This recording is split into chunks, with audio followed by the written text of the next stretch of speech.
I would love just to ask you, like, just like tell us, how did you get into this space? Where you're coming from. Just a little bit about your story, because I know you have a very fascinating story. Anytime I see you, it's always love. You already know it, and thank you for having me, for sure. Well, my story. It's always funny because this is what I hear a lot. Major, what do you do? Major, why are you here? And look, the way I see this, it's a simple story from a Jamaican kid, an immigrant Jamaican kid that went from the South Bronx on the block to blockchain. How does that happen? Really, it's just trying to be a helpful servant. My goal has always been to give value. Be the plug. I grew up in the 80s New York. And the thing is, the guys that you respected are the guys that had knowledge of many different things. So I've always wanted to be sort of like like a Renaissance man, and the ability to look at technology and see that this is what's gonna be able to level people up is very exciting for me. This is something that it allows you to, first of all, blockchain is one of the things that people in the black and brown community lack. Trustless, right? So this is something important for them because we lack trust. So if you can move into something that's trustless and you can put your trust in the code, so that's why it's important for black and brown people to learn code. The thing is this, I'm very blessed and I have a lot of privilege. I live in Puerto Rico. My friends are, crypto OGs and who were kind enough to give me access. And once I saw what was happening, I got thirsty and I just wanted more and more. And here I am in the NFT space, and my catchphrase and what I get people and teach people to do is mint culture. Because where we come from, culture is very important. It's really what we have, especially if you don't have money. You have culture. As a Jamaican, we realize that Jamaican culture is global. You know what I mean? When you hear man accent come out, you say, yo, you're really Jamaican.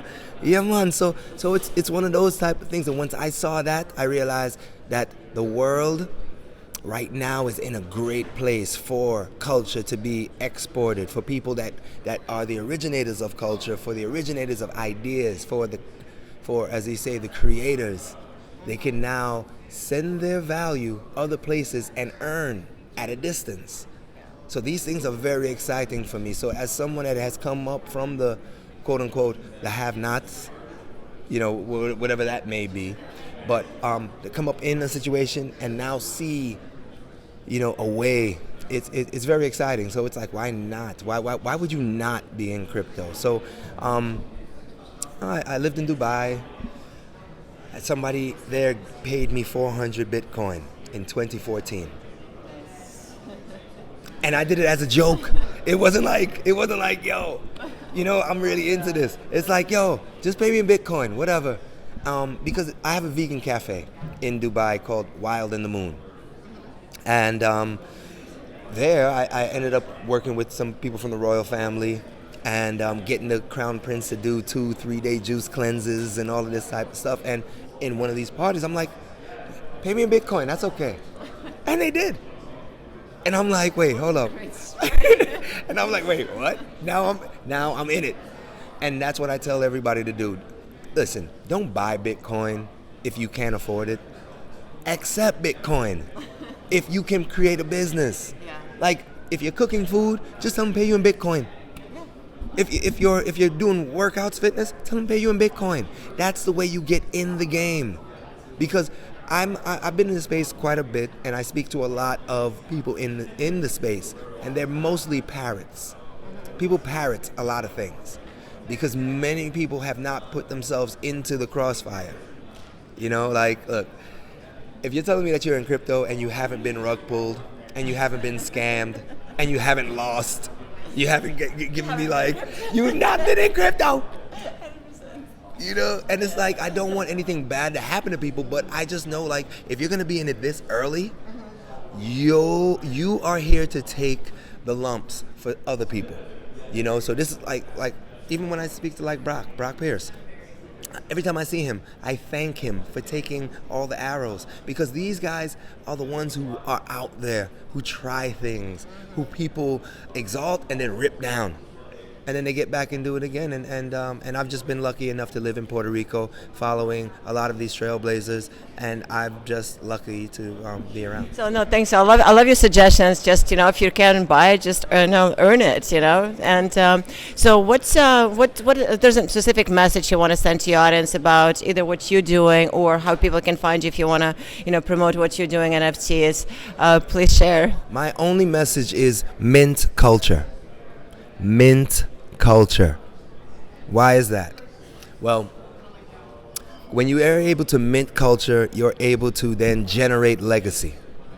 Okay, so these two things are very important when it comes to the people who don't have, right? So I live globally, right? So I live in Puerto Rico, I live in Dubai, Philippines. Like I travel around a lot, and I am around a lot of really wealthy families. And not wealth where it's just like bling bling, nah, wealth, generational wealth. And I was able to pay attention to a lot of these things. And one of these things that wealthy families have is a command of their history, right? So I know who I'm a part of. I know what that comes from. I know where to add up to what this is right now. And right now, what we see in this world, especially when we talk about United States and we talk about African Americans, black people, brown people, and immigrant people, is that they don't have a command of their history. They don't know their history. We just had, we get things that people tell us in college or tell us in high school, but is it really us? I don't know. But the thing is, and it doesn't really resonate. So then we have a summer like we had recently, where you got people that should be proud because this thing has happened before. They're running around in the streets talking about their life matters. And I'm like, wait, what? And I'm like, okay, yeah, I get it. Because nobody should, listen, the social injustices are terrible. And nobody's should be down for that at all.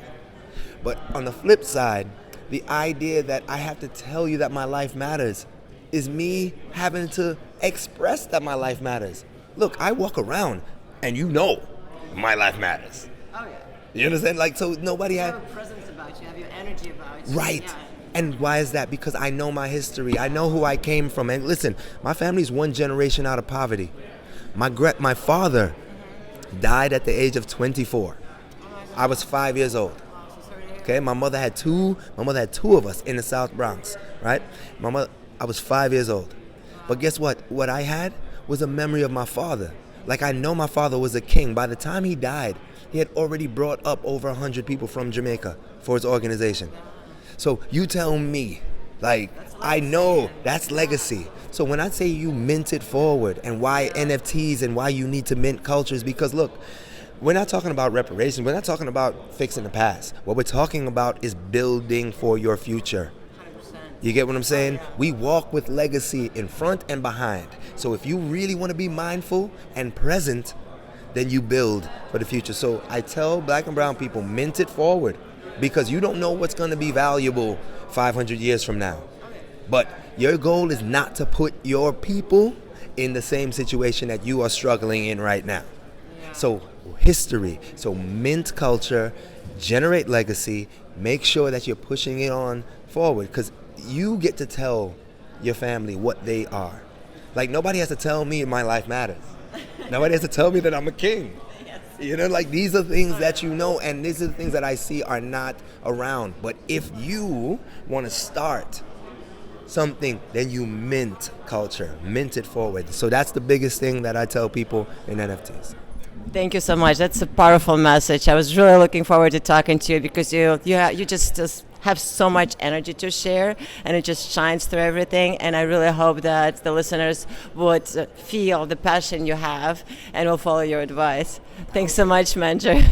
On social media, you can catch me at if you're on Instagram, it's Plant-Based Man, PLANTBASEDMAN, or if you're on Twitter, it's Major Dream and _.